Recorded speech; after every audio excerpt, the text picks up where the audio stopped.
Welcome into Steelers Latest, your daily spot for all news and information related to your Pittsburgh Steelers. Let's hop right into the Rodgers saga again. Just a quick little update. Still, nothing really happening on that front. Just heard more rumors of him wanting to be in Minnesota.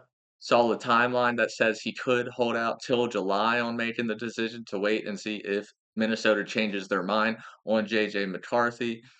Not sounding good for us Steelers fans. We would like Coach Tomlin or someone in the upper brass of the Steelers to start putting a little more pressure on Rodgers.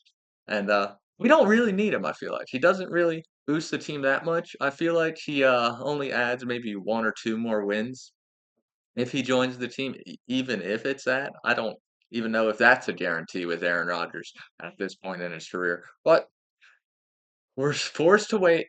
Time to be patient again. He's started to piss off a lot of fans, but that's what we have to live with right now. We're rolling with Mason Rudolph. I saw a fan in the comments in yesterday's video talk about how he prefers Mason Rudolph to Aaron Rodgers. And let's talk about if Mason Rudolph could win us a playoff game. I don't really think so. I think he could get us to the playoffs, but I don't think he's talented enough to really beat a team like the Chiefs, the Bills, the Ravens, or the Bengals. Uh, he's always had a nice deep ball, and that's going to fit well with our offense this season with DK Metcalf and George Pickens. But besides all that, he's not consistent enough to really elevate this team to a second round or even an AFC championship game. Like, it's just not gonna do well. That last year with the Titans was really brutal. Got benched for Will Levis. Him and him hit those two were vying over the number one spot all season long, it felt like. It was ugly in Tennessee. The good news is 2 years ago, though, with us at the end of the season, in his four-game starting stretch to end that year and push us into the playoffs. He threw it for over 200 yards in three of those games, and that's already a better average than the rest of our team this year. Like we didn't put up over 200 yards per game passing this year in this last season, so that's already a plus. But let's talk about this draft because Mason Rudolph kind of bums me out a little bit. As that is the third or fourth best quarterback in the in the division, so that's never a good Super Bowl outlook. But mock draft, not mock draft time. This is some visits. We'll get the mock draft later. But some visits. We had Jackson Dart, Jamari Caldwell, Jalen Noel, and Nick Emowari all come to town. Let's talk about them. Jackson Dart, not really interested in taking him with our 21st overall pick in the first round. He's projected to go in the first round, so I would kind of avoid him. He struggles with deep accuracy, and with our team, we're gonna be throwing the deep ball a lot this year. I hope, at least I hope so. If Arthur Smith doesn't throw the deep ball this year for us, like oh, it's time for him to go. But that can be for another day. That's a Dart struggles with the deep ball. Let's keep him out of here. He also struggles with zone coverage, so you know defenses are going to be scheming up zone coverage every week to confuse him. Probably a lot of interceptions in his first year. I think it would be Kenny Pickett all over again. I've been saying that for a couple of days now. Jamari Caldwell, he's a solid interior guy from Oregon, but he's not gonna move the needle. He'd be more of a depth pick if you were to take him in the later rounds. Let's move on to Jalen Noel from Iowa State. I think he's more of an interesting prospect, wide receiver.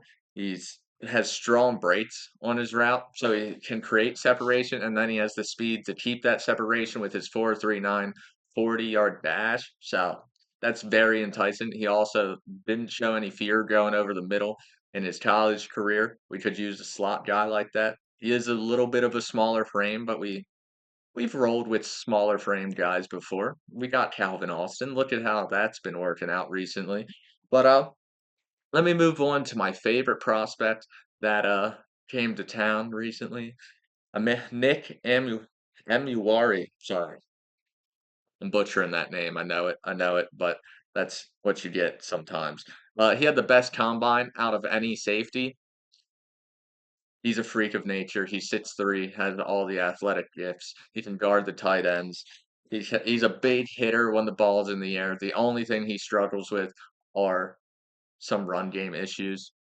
I can look past that if he's delivering the boom sometimes. I hope you all feel the same way. I'd be interested in drafting him, but he's a first round prospect. He's the best at his position. That's why it makes it interesting. It's not a position we really need right now in Pittsburgh, but Deshaun Elliott's not going to be here for too much longer, I feel like. So you could draft a successor right here with Emuwari. But let's take a look at this mock draft I saw earlier today on NFL Network or its website by Chad Reuter. In the first round, it had us taking a Marion Hampton, the running back from North Carolina. I don't like a running back pick in the first round. I feel like it's very dependent on your offensive line play, so you can kind of fill that need in later rounds. I think a third round running back has the same potentials as a first round running back if there's a good offensive line.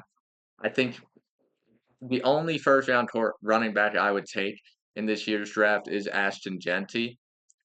But that's my thoughts on Omarion Hampton. Wouldn't take him in the first round, so I'd pass.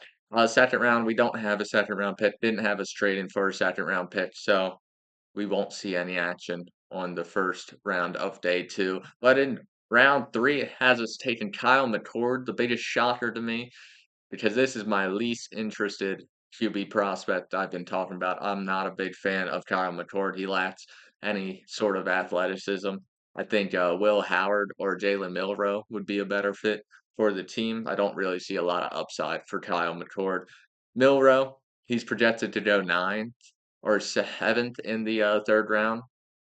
So we'd have to trade up to that seventh of position at least, or before to get someone like Milrow if the mock draft plays out to be true. But Will Howard's supposed to go in the fourth round if you base it off the mock draft. So I would just take him instead of McCord. I think he's better all around, comes from a winning environment.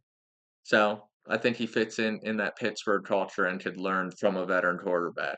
But the last two picks, couple they're gonna be depth pieces, nothing too special with these last couple picks. Ashton Gelati, an edge rusher from Louisville, wouldn't see much of him in his first year, maybe not even in his second year. He would basically be sitting to develop behind TJ Watt and Alex Highsmith, but could be an interesting pick, long-term development pick. And then Logan Brown, offensive tackle from Kansas, more depth at the offensive line. I think we need more depth at the offensive line, so I'd be cool with a pick like that. Probably wouldn't see him in his first year though. So unless someone went down, which happens on the offensive front a lot, and then you need people like Logan Brown to fill in. But that has been today's episode of Steelers Latest. I hope you all enjoyed. I've been your host, Cole Dennis, and I will see you tomorrow.